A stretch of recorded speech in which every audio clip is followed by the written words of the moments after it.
Assalamualaikum warahmatullahi wabarakatuh dan salam Ramadan. Apa khabar para penonton yang dirahmati Allah Subhanahu wa taala? Alhamdulillah wassalatu wassalamu ala sayyidina Rasulillah wa ala alihi wa sahbihi wa man walah. Kita bersama lagi dalam tabung haji ke udara dalam topik yang akan membincangkan berkaitan memahami fiqh wanita dalam ibadat haji. Dan kenapa kita perlu untuk memahami dan mendalami isu yang akan kita kupaskan pada pagi ini. Dan saya tidak keseorangan di studio pada pagi ini dan kita akan bersama-sama dengan tetamu jemputan kita, panel jemputan kita yang berbahagia Sahibatul Fadilah Dr. Syamsiah Muhammad, ahli jawatan kuasa penasihat ibadat haji Tabung Haji JAKIM. Assalamualaikum Doktor. Assalamualaikum warahmatullahi wabarakatuh. Apa khabar Doktor? Alhamdulillah. Alhamdulillah. Doktor dah, Alhamdulillah. Okay. Ada plan nak balik raya Doktor? Dah dekat-dekat nak raya dah ni. Sudah semestinya balik. InsyaAllah. Doktor, pada pagi ini kita akan membincangkan satu topik yang topik ni sebenarnya bukanlah topik baru. Tetapi kalau kita pergi ke kursus-kursus haji di luar, topik ni sebenarnya topik yang sangat ditakuti oleh mana-mana tenaga pengajar. Dia bukan soalannya banyak. Soalannya banyak dan soalan dia tu nak kata susah taklah susah tapi sebab agak teknikal. Ya, betul. Baik Doktor. Jadi tajuk kita pada pagi ini ialah memahami fiqh wanita dalam ibadat haji, dalam isu-isu manasik lah. Kita fokuskan tentang isu-isu manasik. Okay. Kebetulan selepas daripada bulan Ramadan kita dah masuk bulan Syawal. Bulan Syawal kita dah sebut sebagai miqat zamani, bulan haji. Orang dah boleh berniat haji. Baik Doktor. Saya tak nak melengahkan masa. Kita pergi kepada soalan yang pertama. Okay. Kalau doktor boleh jelaskan, boleh kongsikan dengan para penonton yang lain, apakah yang dimaksudkan dengan fiqh wanita dan apakah fokus yang kita masukkan dalam perbincangan fiqh wanita tersebut? Silakan doktor. Okey, terima kasih Ustaz Fakhrul. Jadi bila kita sebut tentang fiqh wanita ni, dia kalau saya boleh berikan itu makna khusus dan makna umum. Jadi kalau dalam makna khusus bila kita bicara tentang fiqh wanita, biasa dia merujuk pada bab yang akan menyentuh tentang haid, nifas dan istihadah. Baik. Biasanya itu secara khusus. Jadi tiga, haid, nifas, istihadah. Ya, itu secara khusus. Tapi secara umum bila sebut tentang fiqh wanita, contohnya dalam bab haji. So aspek-aspek yang hukum hakam yang berkaitan dengan wanita dalam bab haji. Baik. Jadi kita maknanya kita tengok pada fokus macam mana.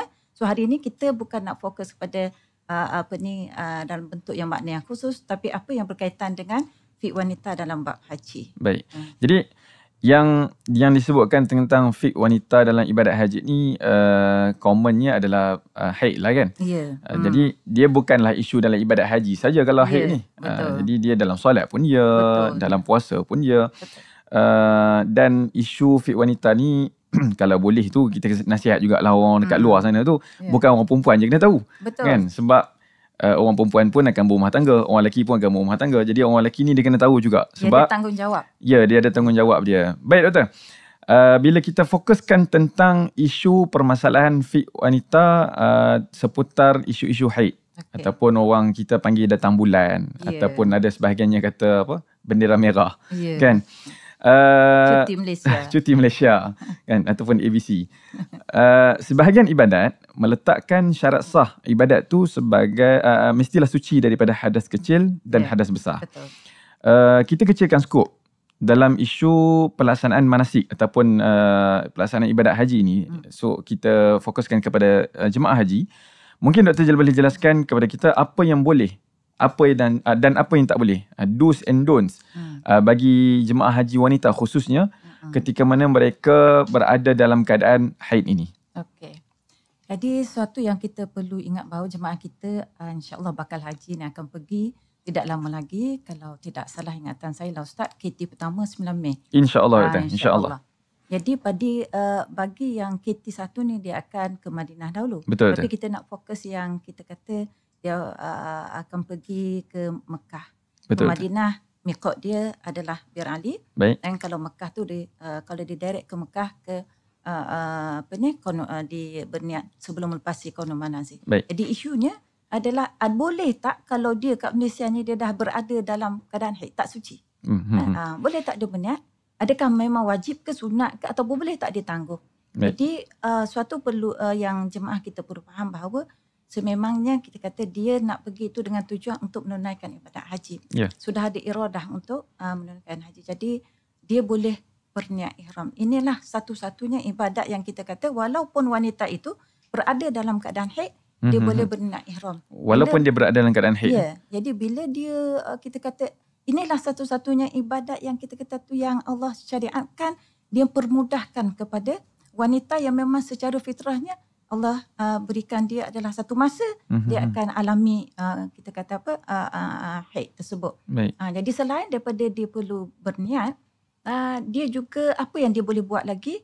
Jadi kita andaikanlah bila dalam konteks haji, dalam konteks haji dia boleh bila nak wukuf dia boleh pergi wukuf, bila dia nak bermalam di Muzdalifah ke di Mina nak melontar semua dia boleh buat. Dia boleh buat. Berzikir bertahmid dan sebagainya. Cuma dia tak bolehlah nak baca Quran dalam dia tak bolehlah nak solat. Dia tak bolehlah nak tawaf kan. Itu maknanya kalau dalam manasik kerja-kerja haji itu tawaf sahaja yang dia tak boleh buat. Sa'i dia boleh buat. Baik. Tapi jadi kita kata tapi oleh kerana sa'i ni dia kena buat selepas tawaf, jadi tak boleh nak buat tawaf dalam keadaan berhaid. Jadi secara otomatiknya kita kata dia tak boleh buat sa'i lah. Maksudnya Doktor kalau lah jemaah tu dia dah laksanakan dia dah laksanakan tawaf, dia dah laksanakan tawaf, kemudian selesai 7 pusingan dia tawaf, tiba-tiba dia datang haid. Tak ada masalah. Tak ada masalah untuk dia selesaikan sa'i dia. Selesaikan sa'i dia. Kalau umrah selesaikan terus bergunting, jadi selepas tu dia menjadi halal. Dan kalau haji katalah dia dah dia dah melontar jumrah kubra pada 10 Zulhijjah, kemudian dia sudah bergunting, dia dan dia dah selesai, contohnya dah selesai tawaf 7 pusingan. Selepas tu dia nak buat sa'i, kalau dia belum buat sa'i lagi lah. Jadi bermakna selesailah. Dia dapatlah tahallul. Jadi itu penting. Dan ini juga bergantung pada keadaan sama ada dia niat bersyarat atau tidak, Ustaz. Kan? Dia ada kaitan juga tu. Isu niat bersyarat ni pun isu yang biasa ditimbulkan. Tapi insya-Allah kita akan sentuh tentang niat bersyarat tu selepas ni. Cuma doktor, bila sebut, tadi saya terlintas lah bila doktor sebut jemaah haji yang didatangi haid, dia boleh berniat ihram. Cuma perkara ni mungkin tak berlaku, tapi tak semestinya tidak berlaku. Ya, betul. Katakanlah ada satu orang jemaah ni, dia baru lepas bersalin. Dan dia berada dalam keadaan pantang. So bila dia dekat dalam pantang tu, orang Melayu ni bila dia faham pantang ni, maksudnya darah nifas dia tu tak kering lagi lah. Ya, betul. Katakanlah dia berada dalam keadaan pantang tu dan lagi 10 hari lagi nak habis. Dia target ataupun dia tengok pada pengalaman dia melahirkan sebelum ni, nifas dia keluar dalam tempoh adat dia dalam tempoh 50 hari contoh. Jadi hari yang ke-40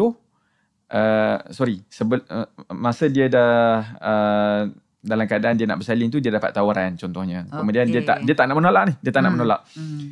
Kemudian hari yang ke-4, makna jangkaan dia tu dia boleh makna dia bersalin dululah sebelum. Betul. Jadi hari yang ke-40 dia berada dalam keadaan nifas lagi. Dan dia dijangka akan terbang pada hari yang ke-40 dalam keadaan nifas tu. Adakah boleh untuk dia berniat ihram juga? Sebab tadi doktor sebut tentang haid. Doktor tak sebut tentang nifas. Jadi orang yang nifas ni boleh ataupun tidak? Sama juga. Hukum haid dengan nifas sama sahaja. Apa yang tak boleh dibawa dalam haid sama juga dengan orang nifas. Maksudnya kalau orang yang nifas ni pun dia boleh jugalah untuk berniat, untuk sa'i dan sebagainya. Cuma dia tak boleh untuk tawaf dengan solat. Betul. Okey. Baik doktor. Dah alang-alang kita sebut tentang haid ni kan. Jadi ramai orang berpandangan darah haid ni dia cuma satu warna aje. Ya, betul. Kan? Dia cuma satu color aje. Kan? Tapi bila kita buka balik dalam kitab-kitab fiqh, kita dapati bahawa darah haid ni dia ada jenis-jenis dia. Mungkin doktor boleh kongsikan sikit sebagai info tambahan, khususnya kepada para suami di luar sana, supaya mereka lebih cakna dengan keadaan isteri mereka, anak perempuan mereka. Mungkin doktor boleh share sikit? Terima kasih Ustaz. Bila Ustaz tanya macam tu, saya teringat bila dia merujuk pada saya kan. Bila saya kata minta maklumat, pada sekian-sekian darah keluar. Pada sekian-sekian coklat kuning. Jadi dia yang bila darah tu dia macam dia imagine, kita dah tahu dah darah tu warna apa. Macam soalan dia ada macam dah satu setting dalam kepala dia. Bila haid ni darahnya warna itu sahaja. Mana satu warna lah bagi dia. Mana coklat kuning tu macam soalan ataupun kuning, dia kata macam bukan darah. Jadi bukan istilahkan darah. Jadi ini kita perlu betulkan kefahaman masyarakat kita. Jadi dalam kitab mazhab Syafi'i disebutkan 5 warna. Warna hitam, warna merah, warna perah yang kita sebut hari ni coklat ataupun koko, kuning dan juga keruh. Jadi ini 5 warna. Jadi kelima-lima warna ini kalau dia keluar dalam tempoh maksimum haid tu 15 hari 15 malam, semuanya dikira haid. Sebab memang ada fahaman daripada masyarakat kita, ustazah, warna keruh tu ataupun warna kuning tu dikira haid ke? Dia kena tunggu merah baru kita kira itu permulaan haid kita.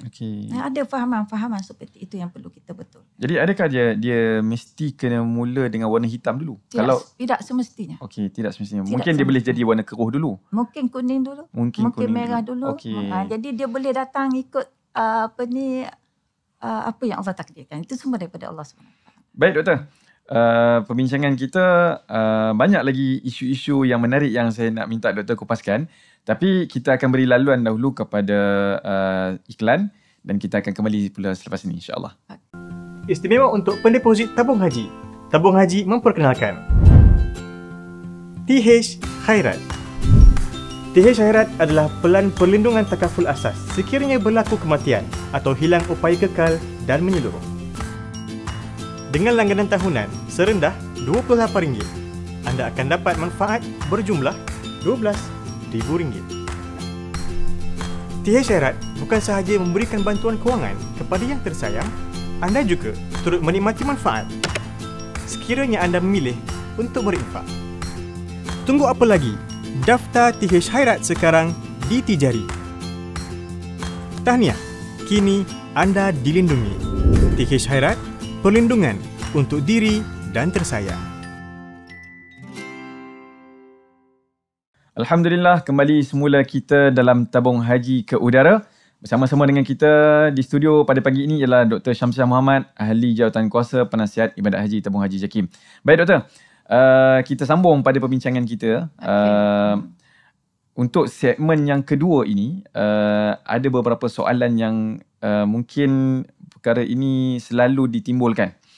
Saya pun kadang-kadang dapat juga soalan-soalan macam ni. Dan dulu kita tak tahu pun benda-benda macam ni pun ada. Apa dia benda tu? Zaman moden hari ni, kita tengok semuanya boleh dikatakan tidak mustahil. Betul. Tak pernah ada orang terfikir yang kita boleh wujudkan satu gambaran manusia seperti mana manusia yang betul. Macam hari ni orang dah buat AI dan sebagainya, betul, kan. Betul. Jadi teknologi hari ini telah membantu manusia dalam urusan-urusan kehidupan mereka dan mempermudahkan urusan-urusan manusia ni. Termasuk juga dalam soalan kesihatan. Cumanya doktor, kita tengok akhir-akhir ini ramai yang bertanya tentang penggunaan pil dan juga suntikan untuk menahan haid. Jadi kalau doktor boleh kongsikan pandangan dan juga nasihat yang doktor boleh berikan kepada khususnya bakal-bakal haji di luar sana. Silakan doktor. Terima kasih Ustaz. Satu soalan yang menarik. Dan memang itulah biasanya jemaah kita tanya bila nak pergi umrah ke nak pergi haji. Itulah yang tanya, kan? Kalau bertanya, alhamdulillah kita boleh bagi nasihat. Kalau tak bertanya tu, dia datang kemudian tu kita terpaksa handle lah masalah dia. Kita bagi nasihat juga, tapi nasihat dengan leteran. Betul. Kalau saya boleh lah Ustaz. Baik doktor, silakan. Dari sudut kita kata, saya nak sentuh haid ini adalah satu fitrah. Ya telah Allah anugerahkan kepada wanita. Anugerah ni maksudnya pemberian lah, hadiah. Satu pemberian yang Allah lebih mengetahui kenapa dia bagi pada perempuan. Kenapa tak diberi pada lelaki. Di situ. Dan pada saya lah, apabila ia merupakan satu yang fitrah, kita jangan melawan fitrah tersebut. Maksud saya macam ni lah. Walaupun bila cakap dari sudut hukum, dari sudut hukum, ulama' menjelaskan bahawa harus kalau pil ataupun suntikan itu tidak memudaratkan kita. Jadi macam mana kita nak tahu mudarat tak mudarat, tu refer pada pakar perubatan lah. Dan kadang-kadang pakar perubatan dibagi nasihat berdasarkan kepada ilmu dia. Kajian dia lah. Tapi ilmu Allah tu lebih luas. Jadi saya nak bercakap sekarang ni berdasarkan pengalaman. Bukan aspek hukum yang ulama sebut harus. Saya setuju harus. Tapi saya nak cerita pengalaman. Apabila kita handle kita kendalikan isu-isu yang masalah wanita ataupun jemaah haji yang datang pada kita. Betul. Kebanyakan yang ambil ini adalah dia akan mengganggu sebab ubat ini ataupun suntikan ini dia mengganggu hormon. Bila dia ganggu hormon kita, dia akan berubahlah. Jadi biasanya jemaah kita kecuaian dia lah untuk mengikut seperti yang doktor arahkan. Kadang-kadang kuasa Allah Subhanahu Taala, kadang dia nak tunjuk pada kita bila dia ambil tu walaupun betul Allah ada kuasa datang juga. Jadi bila datang yang sedikit-sedikit dan berpanjangan, dan saya ada satu kes yang memang dia berpanjangan sampai maknanya balik dan dah stop ubat tu pun masih keluar lagi. Jadi sebab itulah saya nak sihatkanlah pada bakal haji 1445 Hijrah ini 2024. Saya sangatlah mengharapkan supaya kita kalau haid kita itu memang teratur comel dan tidak ada masalah haid, elakkan daripada mengambil pil untuk menahan. Maksud saya macam ni, jangan sekat dia nak keluar.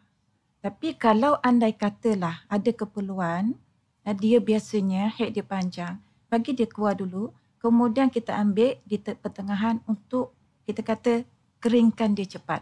Jadi di situ dia berbeza, kesan dia berbeza sebab kita tidak, makna fitrah itu kita tak halang, dia keluar dulu, kemudian kita nak sekat, kita bukan nak sekat tapi kita nak bagi dia kering awal.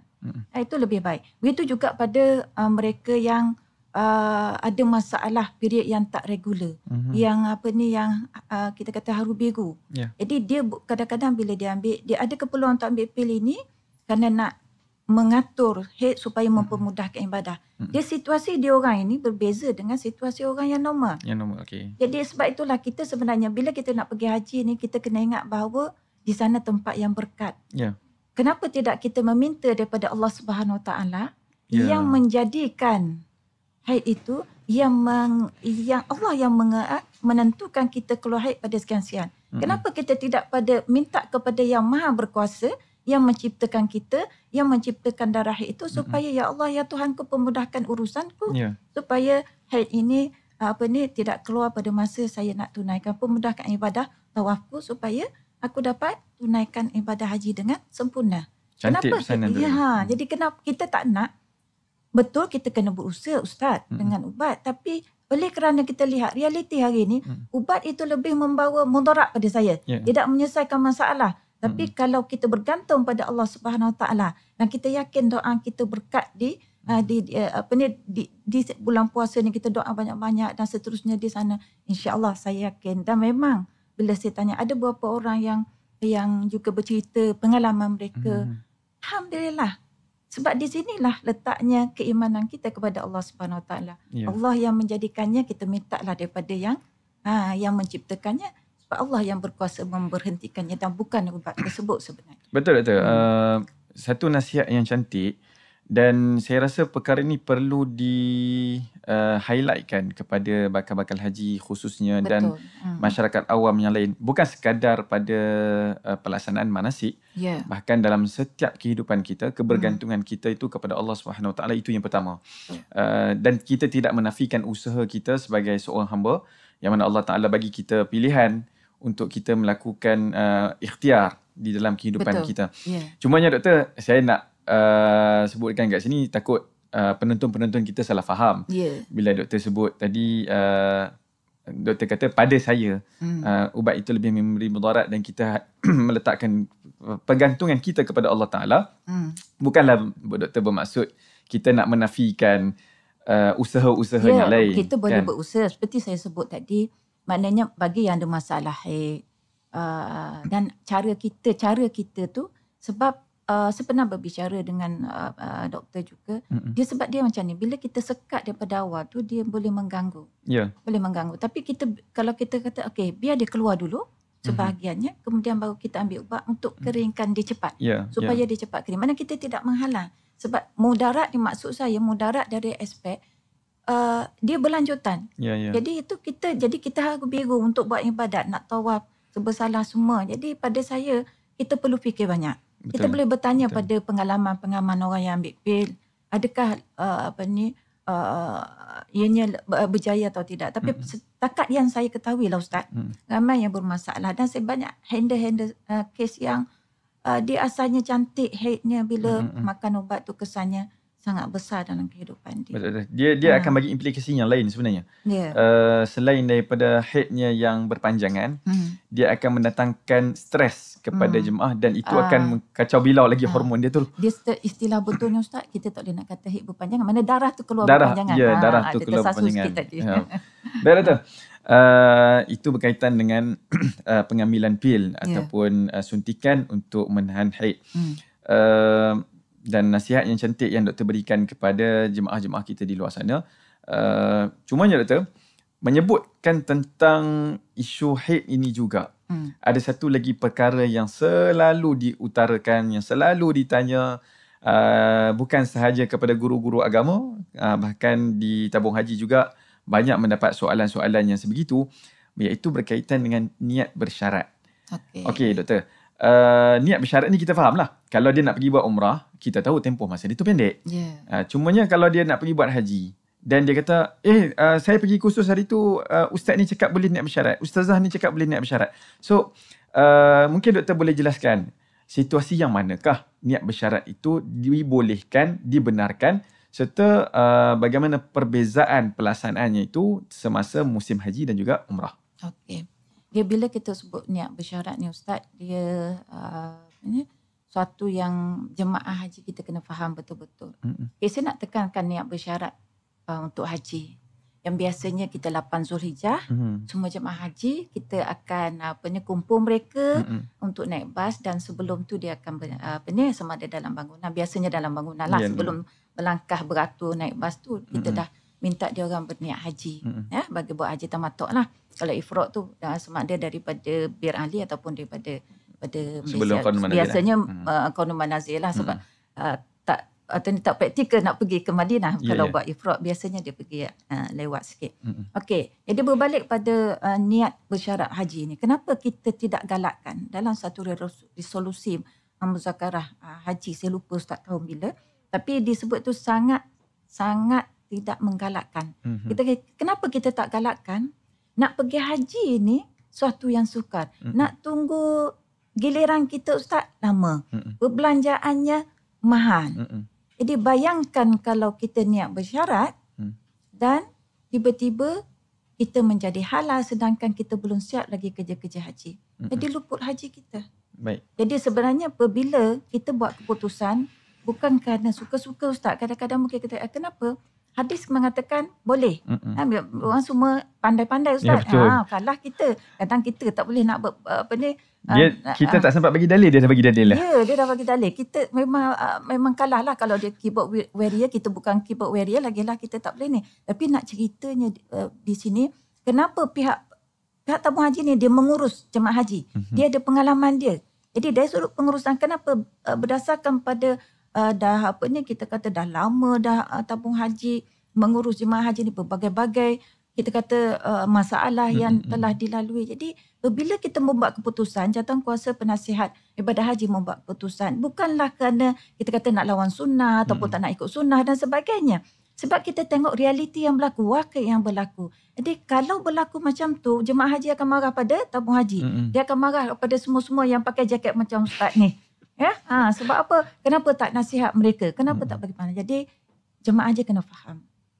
Kita nak menjaga masalah mereka. Bayangkan kalau luput haji Ustaz, nak datang balik, kos hajinya. Jadi begitulah. Tapi untuk umrah, untuk umrah. Cuma saya nak sebut, walaupun kita kata umrah dibolehkan, cuma saya lihat bila dah ada penyelesaian yang kita bagi pada jemaah kita, yang mungkin kita akan sentuh nanti Ustaz ya. Saya rasa macam niat bersyarat tu dah tak relevan lagi sekarang. Tetapi cuma nak sebut, kita tak bolehlah nak kata bila jemaah kita dia niat bersyarat juga, kita kata kita nak kena, kita marah dia ataupun kita kata tak boleh. Maknanya dia nak niat bersyarat juga, itu kita tak boleh nak halang dia lah. Kita tak boleh halang. Cuma apabila dia niat bersyarat, dia terikatlah dengan syarat dia. Dan perlu melafazkan syarat yang betul. Sebab saya risau takut nanti jemaah kadang macam-macam Ustaz, ada yang macam-macam bagi lafaz lafaz syarat. Saya pun terdetik juga nak tanya doktor berkaitan dengan cara jemaah wanita ni nak membebaskan diri daripada ihram dia tu, sebab ada yang mendatangkan lafaz yang bertahallul, ada yang mendatangkan lafaz dengan membebaskan, maka bebaslah aku dan sebagainya kan. Mungkin doktor boleh share sikit secara ringkas berkaitan dengan hal tersebut. Okey Ustaz. Sebelum saya sebut beza lafaz ni, saya nak sebut ada satu yang saya tengok. Ni selebriti lah Ustaz. Kita selebriti ni, kita bukan selebriti Ustaz. Kita tak ramai pengikut. Tapi selebriti ni ramai pengikut. Jadi kita pentingkan sangat selebriti ni. Dia kan boleh dia melahirkan pengikut dia yang kita kata, yang boleh melahirkan insan yang soleh dan muslim. Contoh, saya tengok satu niat bersyarat dia aja. Sekiranya haidku berterusan ada sebaik saja aku tiba di Mekah, aku menjadi halal. Ustaz bayangkan, saya kata subhanallah. Betapa maknanya kita mengajar jemaah kita yang kita bawa tu untuk tidak suka, kita sebut dalam bentuk kemah, tak sukanya berada dalam ihram. Subhanallah, bagi saya sepatutnya kita didik, kita tarbiyah orang yang kita bawa untuk umrah dan juga untuk haji itu supaya cinta, rasa alangkah seronoknya saya berada dalam ihram. Tanda ta'abbud kita kepada Allah Subhanahu Wa Taala. Ini tak kita ajar cepat-cepat nak keluar. Kenapa kita tak nak berada dalam ihram, duduk di Mekah, 100,000 pahala kita bersabar duduk dalam ihram tu. Bayangkan setiap saat Allah bagi 100,000. Mungkin pahalanya lebih banyak daripada orang yang dah selesai umrahnya Ustaz. Tak mustahil kan? Sebab sabar dia tadi. Ya, sabar dia. Dengan dia berzikir semua. Jadi tuan-tuan dan puan-puan yang dirahmati Allah, itulah saya kata perlunya kita menghayati falsafah haji itu. Dia adalah satu ibadat. Jadi berbalik pada niat bersyarat. Kalau jemaah tadi, dia niat bersyarat, dia menggunakan lafaz bahawa saya menjadi halal. Ataupun aku bebas. Dengan dia menggunakan aku bertahallul. Kalau dia guna perkataan aku menjadi, sekiranya haidku berterusan 3 hari, maka aku menjadi halal. Jadi bila sahaja haid dia datang selama 3 hari, otomatik dia menjadi halal. Tapi kalau dia guna bertahallul, perkataan bertahallul, contohnya sahaja aku mengerjakan umrah dan berihram dengannya, dan sekira haidku berterusan selama 3 hari, aku bertahallul ataupun aku akan bertahallul. Istilah dia guna bertahallul. Jadi di sini dia ada ruang untuk buat keputusan bila dah haid 3 hari, buat keputusan sebab dia nak proceed, nak teruskan tahallul ataupun tidak. Sebab dia tak akan automatik keluar dalam ihram, melainkan dengan cara dia bergunting, dia niat bertahallul. Dengan niat untuk tahallul barulah dia menjadi halal. Maksudnya kalau dia tak bertahallul selepas daripada 3 hari itu, dia masih lagi dalam ihram lah. Ya, betul. Jadi katakanlah dia ambil keputusan tak nak bertahallul, tiba-tiba Allah takdirkan dia suci hari keempat, dia boleh proceed. Dia boleh teruskan dengan niat asal dia. Ya. Jadi itulah maknanya kalau kita memahami hukum sebenarnya Ustaz, mudah urusan ibadah kita. Baik doktor. Cantik sekali kupasan yang doktor kongsikan kepada penonton-penonton kita pada hari ini. Cuma doktor, bila doktor sebut tadi berkaitan dengan falsafah mereka berada dalam ihram, bersabar dengan haid, saya cuma teringat apa yang pernah guru saya sebut. Kita berada dalam kerangka mematuhi apa yang Allah Ta'ala perintahkan. Kan bila orang duduk dalam haid, dia tak boleh solat. Betul. Dia tak boleh tawaf. Dia tak boleh baca Quran. So yang merintahkan itu adalah Allah Ta'ala. Jadi kadang-kadang orang tak faham yang dia duduk dalam haid ni dia boleh dapat pahala. Betul. Bermaksud bila dia mematuhi apa yang Allah Ta'ala perintah, dia tak solat tu dia dapat pahala. Sebab Allah Ta'ala yang suruh. Sebab dalam kaedah menyebutkan ta'rif bagi wajib itu adalah ma yusabu ala fi'lihi wa yu'aqabu ala tarkihi kan. Siapa yang mendapat pahala bagi orang yang melakukan dan mendapat dosa bagi orang yang meninggalkan. Jadi saya boleh simpulkan begitulah doktor ya. Orang yang berada dalam kategori ataupun yang berada dalam tempoh masa haid dengan falsafahnya dia bersabar dengan keadaan diri dia dan juga dia patuh dengan segala ketentuan-ketentuan syarak, maka dia akan dapat pahala lebih banyak daripada orang lain.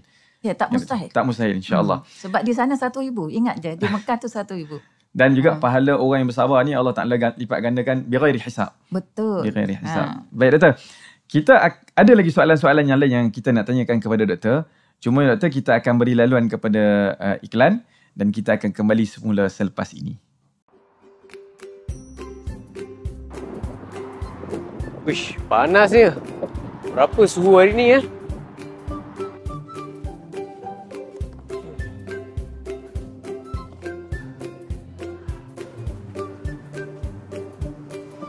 Solat Zuhur kau berapa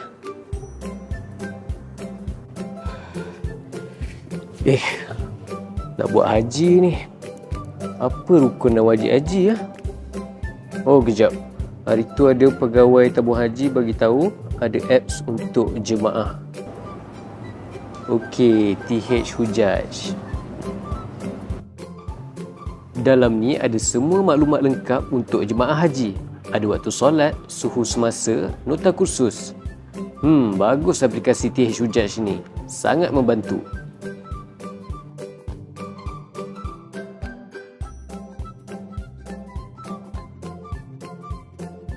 Alhamdulillah, kembali semula kita bersiaran dalam podcast Tabung Haji ke Udara. Bersama-sama dengan kita di studio adalah Dr. Syamsiah Muhammad, Ahli Jawatankuasa Penasihat Ibadat Haji Tabung Haji JAKIM.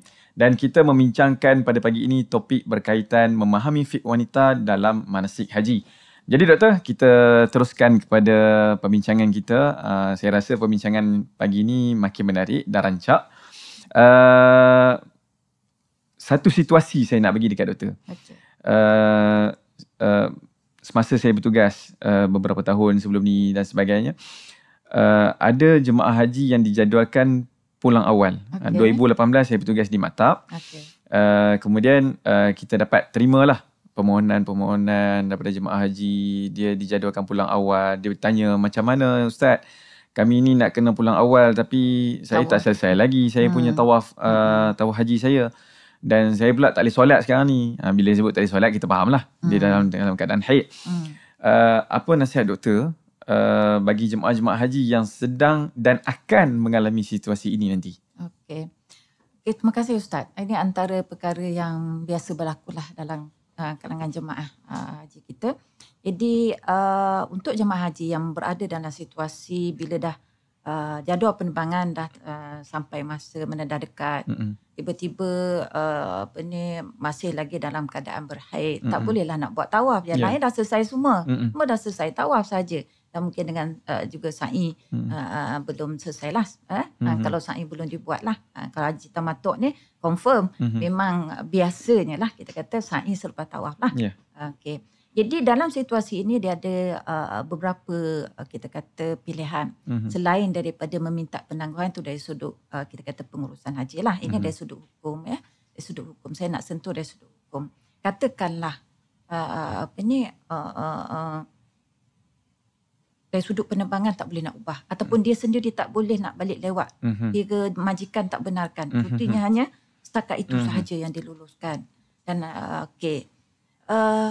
dia ada pilihan di situ. Contoh salah satunya ketika kalau andai kata berlaku nakak lah dalam tempoh dia berhaid itu ada nakak, iaitu suci. Suci yang berlaku di celah-celah hari haid itu. Nakak. Dan kalau dia boleh melakukan tawaf 7 pusingan tu Ustaz, dalam keadaan suci. Dan kemudian selepas dah selesai tawaf, darah keluar kembali sekalipun, maka dikira tawaf itu sudah sah. Dan dia boleh proceed dengan sa'i. Ya, kalau belum buat sa'i. Dan satu situasi lagi Ustaz, kita nak sentuh dalam keadaan yang kita kata situasi yang lebih kita kata teruk, di mana memang haid dia tak ada nakak, tak ada apa, memang dia haid. Ya, haid. Darah dia tak kering lagi. Tak ada pun nakak. Jadi apa solusi yang ada? Iaitu dia ada 2 pilihan Ustaz. Sama ada nak pakai, kalau dia tak niat bersyarat lah. Kita andaikan ini mereka yang tak niat bersyarat. Sama ada, dan kita memang tak galakkan pun niat bersyarat Ustaz kan. Maknanya biasa jemaah haji kita memang tak niat bersyarat lah. Okay. Jadi dia ada pilihan sama ada nak guna mazhab Syafi'i. Iaitu di mana kalau dia terbang ke bila mazhab Syafi'i ini, dia dalam keadaan ihram lagi tu. Ada 3 lagi kita kata 3 lagi larangan. Kan? Yang dia tak, yang lain tak ada masalah, rambut semua gugur, tak ada masalah dah. 3 larangan lagi. Jadi untuk dia keluar daripada larangan ini, macam mana dia nak buat bila dia sampai ke Madinah? Katalah dia adalah jemaah yang ke Madinah contohnya. Tapi biasanya kalau penerbangan awal ni terus balik Malaysia. Kita cerita yang realiti lah. Balik awal ni balik Malaysia lah. Balik Malaysia dia kena bayar dam ihsar. Dam ihsar iaitu mengikut itulah turutan tu. Dan bila dengan niat untuk bertahalul dan seterusnya diikuti dengan bergunting dengan niat tahalul. Itu satu option. Option yang lain yang telah diputuskan oleh ada dalam resolusi Muzakarah Haji peringkat kebangsaan yang telah menyatakan bahawa Ustaz kita ada option untuk ataupun pilihan untuk menerima pakai mazhab Hanafi. Di mana perempuan ini dibenarkan untuk tawaf dalam keadaan haid, tapi dia kena bayar dam. Dam untuk haji, dam melakukan tawaf dalam keadaan haid bagi ibadah haji seekor unta. Jadi bagi jemaah yang nak memilih menerima pakai mazhab Hanafi ini, kita kata dia boleh pakai dalam situasi, ialah kita kata dalam keadaan terdesak. Ustaz kata besok dah nak balik ataupun lusa dah nak balik, beg semua memang tak boleh dah kena ni, darah tak kering-kering lagi. Pada masa itu dia boleh, kalau dia mahu boleh menerima pakai mazhab Hanafi dan dia pergilah tawaf dalam keadaan dia haid, maka dia dapatlah selesailah tawaf dia dan dia boleh melakukan sa'i. Cuma di situ dikenakan dam. Dam dia itu bermula dengan seekor unta. Ya, kalau dia tak mampu seekor kambing. Oh, lembu tak ada, doktor? Setakat yang pengetahuan saya tak ada lembu. Tak ada. Okey, baik. Cuma doktor, tadi doktor bagi dua solution lah tadi. Sama ada kita nak ikut pandangan mazhab Imam Syafi'i ataupun mazhab Imam Abu Hanifah.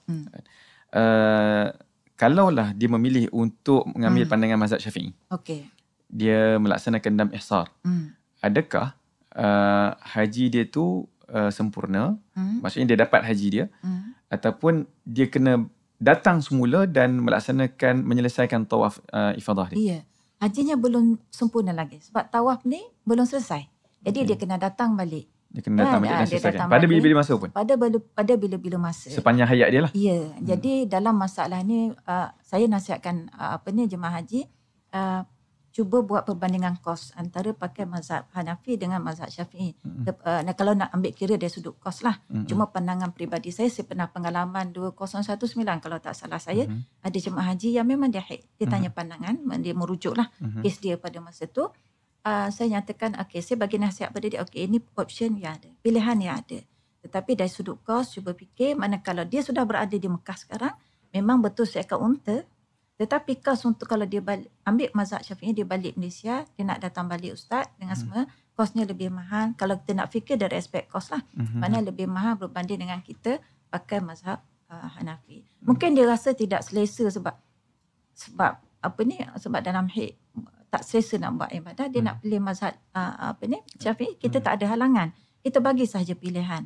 Tapi bagi yang nak memilih mazhab Hanafi, maknanya dia dah sempurna, dia tak perlu nak datang balik pun. Tapi yang memilih mazhab Syafi'i, dia kena datang balik melakukan ibadat tawaf. Okey, baik doktor. Sikit doktor.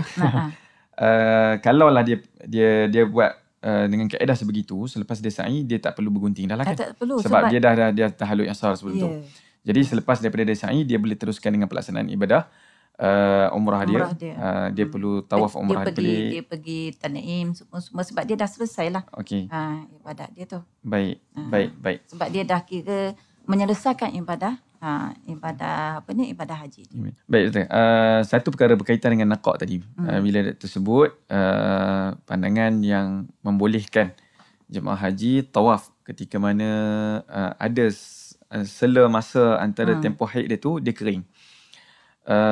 Keringnya tu, mohon maaf ya doktor, keringnya tu adakah kering luar dan dalam ataupun kering luar sahaja? Okey, semasa yang kita kata kalau naqaq itu memang luar dan dalam. Maksudnya kat luar tak ada dan bila dia cek kat dalam tu tak ada. Itulah naqaq.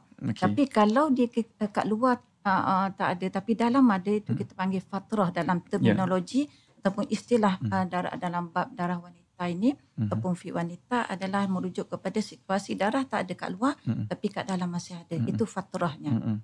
Jadi dia berbeza. Jadi kalau naqaq tadi mana dia suci lah. Kalau macam contoh dia nak buat tawaf tadi dalam keadaan darah masih ada di dalam, mana dia masih dalam haid jugalah. Jadi kalau kita merujuk pada situasi jemaah tadi yang tak selesai tawaf dia kena tawaf. Pilihlah sama ada nak proceed dengan ataupun nak teruskan dengan mazhab Hanafi ataupun mazhab Syafi'i. Terserah pada jemaah tersebut. Cuma adakah jemaah tu dia kena semak setiap pusingan dia tu? Sama ada dah keluar ke tak keluar ke? Kan dia dalam keadaan naqaq. Tidaklah sampai ke tahap itu. kita kata apa-apa pun yang kita buat mesti berasaskan pada keyakinan. Keyakinan. Cuma kalau kita rasa something keluar dan kita boleh rasa ada benda keluar, dan bila kita cek selepas itu ada darah, maknanya ada bukti lah di situ. Ada tanda bahawa darah itu keluar semasa kita sedang tawaf. Kita sebut ada ghalabatul zan dia kat sana, sangkaan yang berat lah kat situ ya. Baik doktor. Itu berkaitan dengan situasi jemaah haji yang perlu meninggalkan tanah haram dengan lebih awal. Saya maksudkan tanah haram Mekah lah. Baik doktor, cuma dia ada satu perkara lagi yang saya terlintas bila doktor sebut awal-awal tadi. Doktor kata orang yang berada dalam keadaan haid dia boleh melaksanakan ibadat sa'i.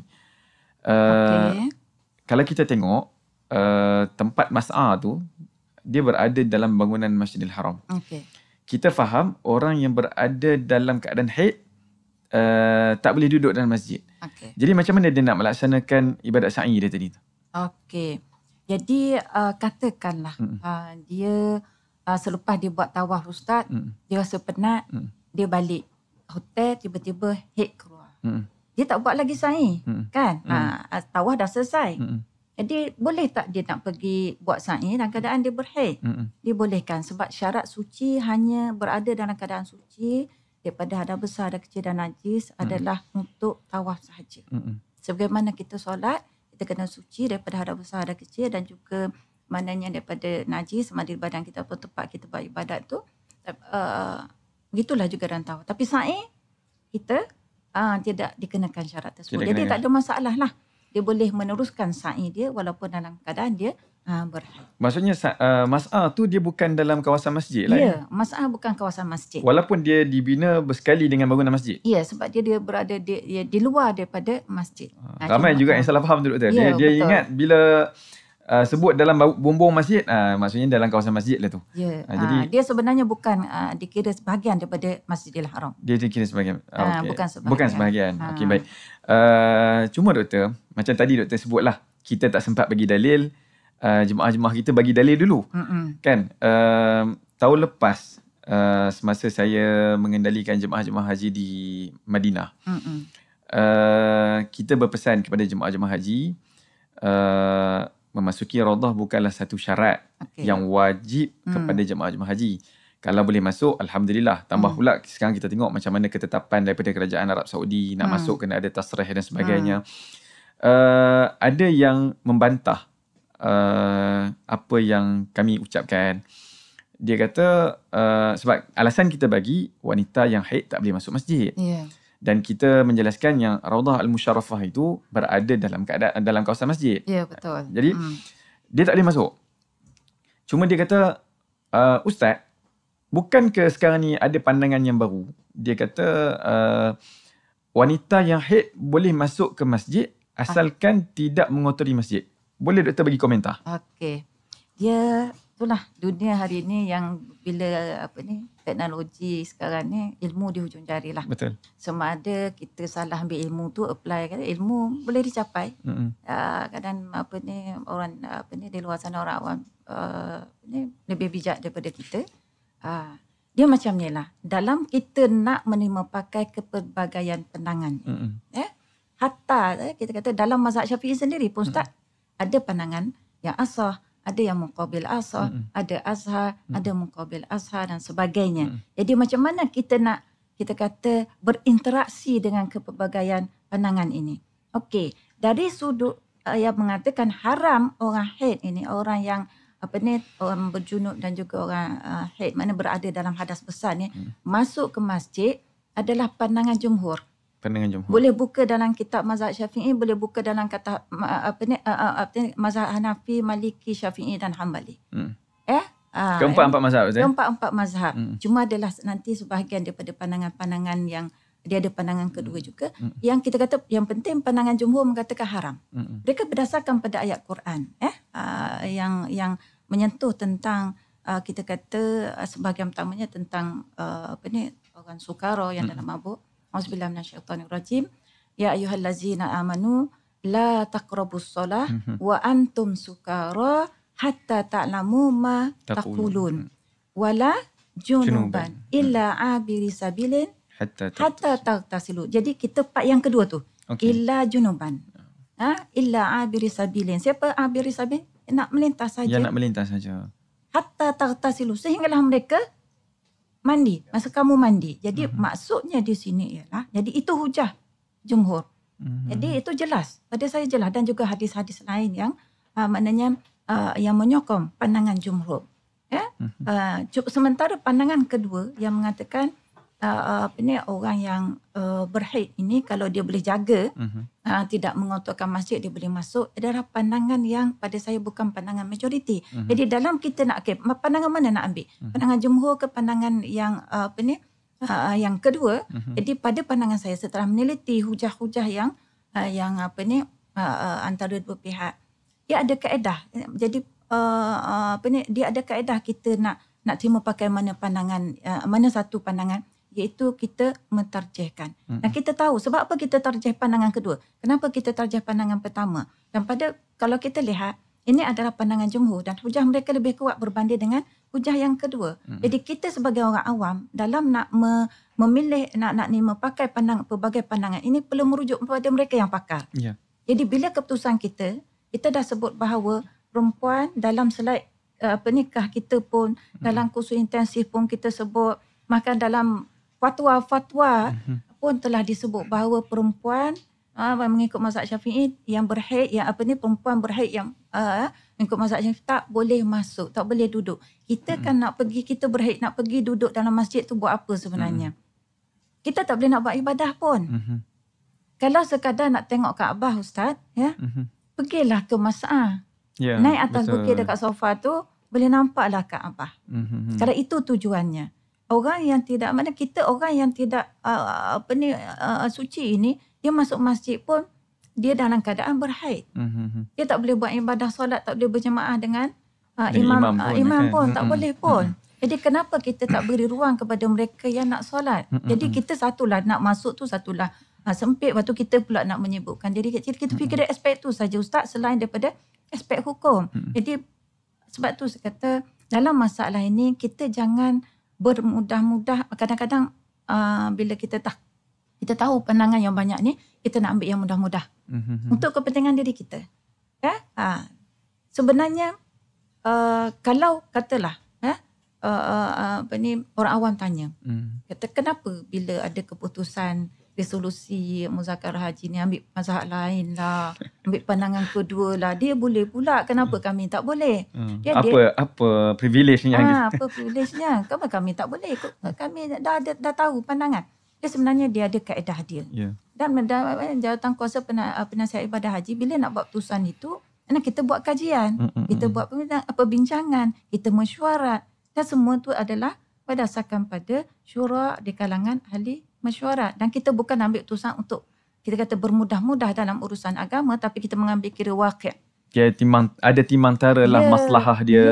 Bukan semata-mata ini macam kalau individu mungkin dia kata ini lebih mudah untuk saya. Dia panggil itu tatabbu' rukhas. Maknanya kita kata tatabbu' rukhas ini maknanya kita nak mengambil mudah ataupun urusan yang mudah dalam urusan agama. Itu tidak digalakkan dalam Islam. Satu yang kita kena faham, agama Islam ni memang mudah.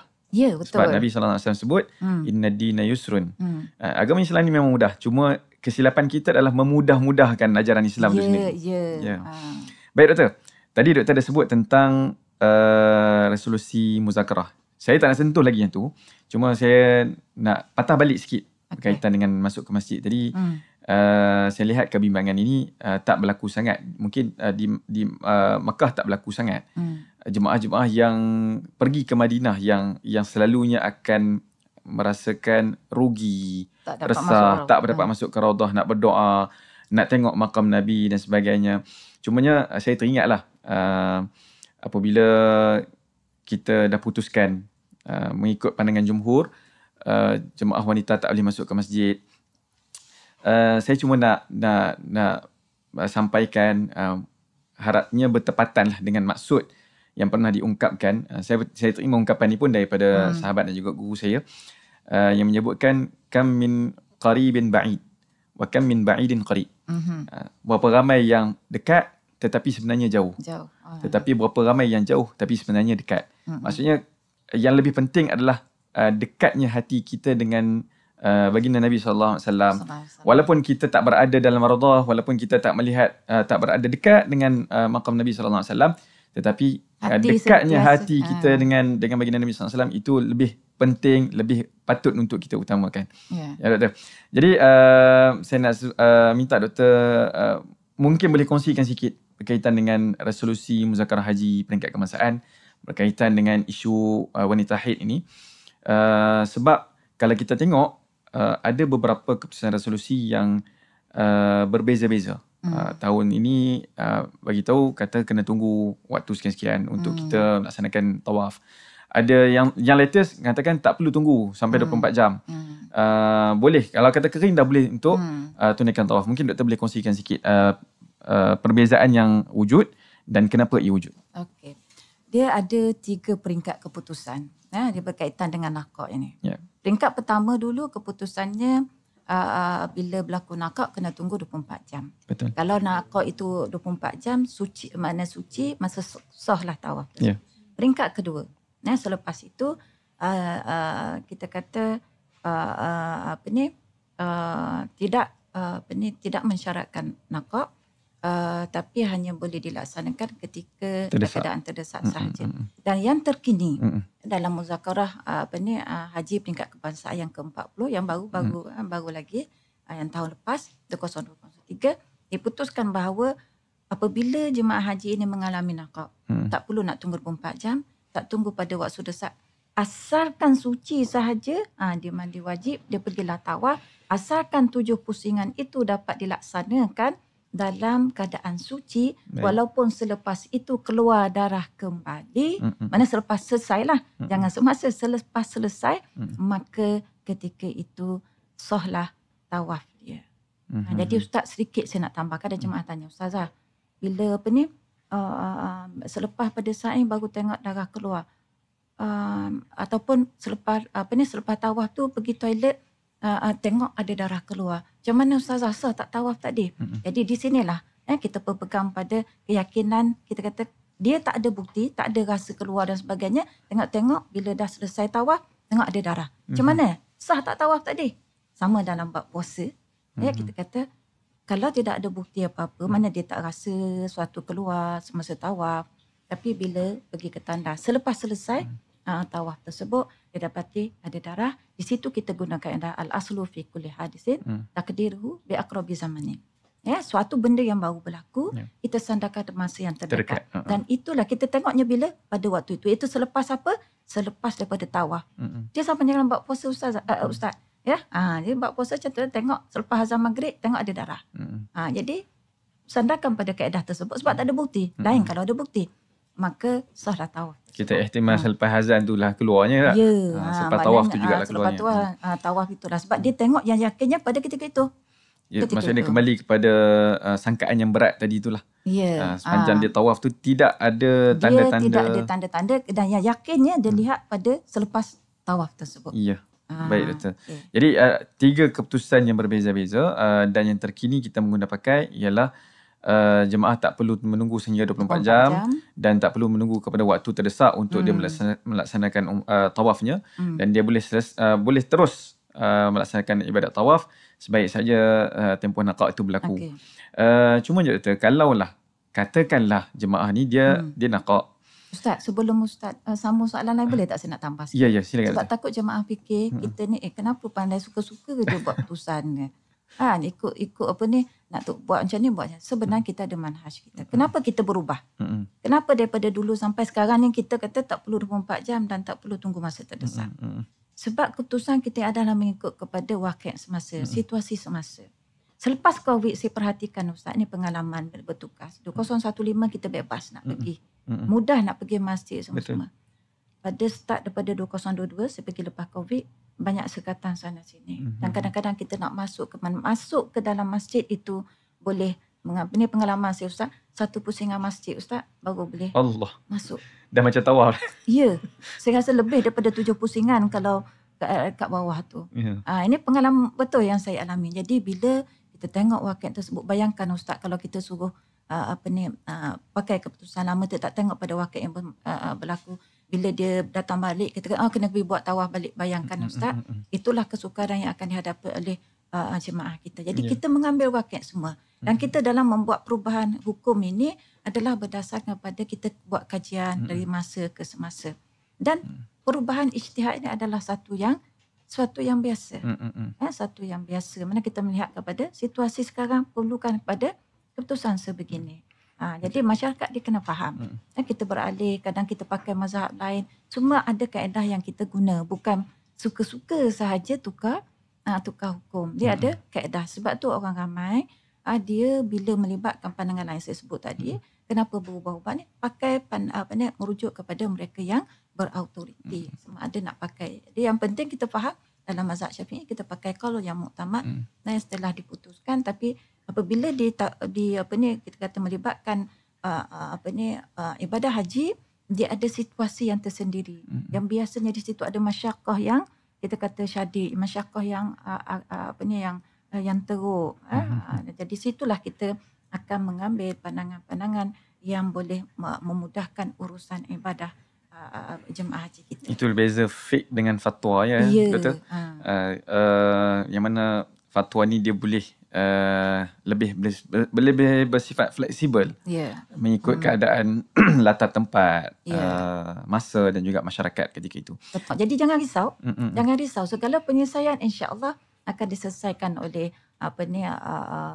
kita kata pakar rujuk di sana bila berkaitan dengan hukum hakam. Jadi kita kena tenang. InsyaAllah apa-apa jua masalah kita berhubunglah sama ada dengan e-type ataupun kita berhubung dengan pehtas-pehtas yang ada dengan pakar rujuk di sana, insyaAllah. InsyaAllah kita akan menyantuni Dayufur Rahman, insyaAllah. Setiap isu, setiap permasalahan pasti akan ada solusi yang didatangkan, insyaAllah. Jadi bakal-bakal haji di luar sana yang bakal menunaikan ibadat haji, jangan bimbang, jangan risau, jangan resah, jangan gelisah. Tenang-tenang saja. Habiskan ibadat puasa kita dengan keadaan tenang, lapangkan fikiran untuk kita persiapkan keadaan diri kita dan juga persiapan untuk kita berangkat menuju ke Tanah Suci bagi menunaikan ibadat haji yang akan tiba tidak lama lagi. Dan saya kira perbincangan hari ini sangat menarik, Doktor. Dan kalau ikutkan banyak lagi soalan-soalan yang kita nak tanya, cumanya kita ada kekangan masa. Dan saya kira perbincangan ini mungkin tidak akan habis di sini. Sekiranya ada pertanyaan-pertanyaan lanjut, mungkin tuan-tuan dan puan boleh untuk ajukan pertanyaan-pertanyaan ini. Jangan lepaskan peluang untuk diajukan pertanyaan-pertanyaan ini dalam kursus Perdana Haji yang akan diadakan bermula seawal 20 April 2024. Setiap negeri akan ada lokasi-lokasi yang akan kita hebahkan, insya-Allah. Jadi tuan-tuan dan puan boleh semak dalam laman Sesawang Tabung Haji dan juga dalam aplikasi Tijari. Kita akan muat naik jadual-jadual yang berkaitan, insya-Allah. Jadi Doktor, terima kasih banyak di atas kesempatan dan kesudian masa Doktor bersama dengan kita pada pagi ini. Mudah-mudahan Allah Subhanahu Wa Taala memberkati Doktor dan juga terima kasih di atas ilmu yang disampaikan. Sama-sama. Dan selamat bertugas saya ucapkan kepada Doktor. Saya difahamkan Doktor akan pergi bertugas tahun ini, insya-Allah. Bismillah. Ada rezeki kita jumpa dekat sana, insya-Allah. Baik, sidang penonton yang dirahmati Allah SWT. Selesai kita dalam segmen podcast Tabung Haji ke Udara pada pagi ini membincangkan tentang memahami fiqh wanita dalam ibadat haji. Dan di kesempatan masa yang ada ini, saya mewakili kru dan semua yang terlibat di dalam menjayakan podcast kali ini mengucapkan selamat beribadah di dalam bulan Ramadan yang masih lagi berbaki, dan teruskan beramal supaya Allah Subhanahu Wa Taala tidak menjadikan Ramadan kita ini sia-sia, dan kita dapat melepasi bulan Ramadan dalam keadaan kita diberikan penganugerahan oleh Allah Subhanahu Wa Taala, dosa-dosa kita diampunkan oleh Allah Subhanahu Wa Taala. Allahumma amin. Dan tidak dilupakan kami mengucapkan selamat Hari Raya Aidilfitri, maaf zahir dan batin, minal a'idin wal faizin, taqabbalallahu minna wa minkum. Sekian sahaja daripada saya, Fakhur Rizwan. Dan kita akan bertemu lagi di lain kesempatan, di lain masa, insya-Allah. Saya sudahi dengan aqulu qawli hadza wa astaghfirullahal azim li wa lakum. Wassalamualaikum warahmatullahi wabarakatuh.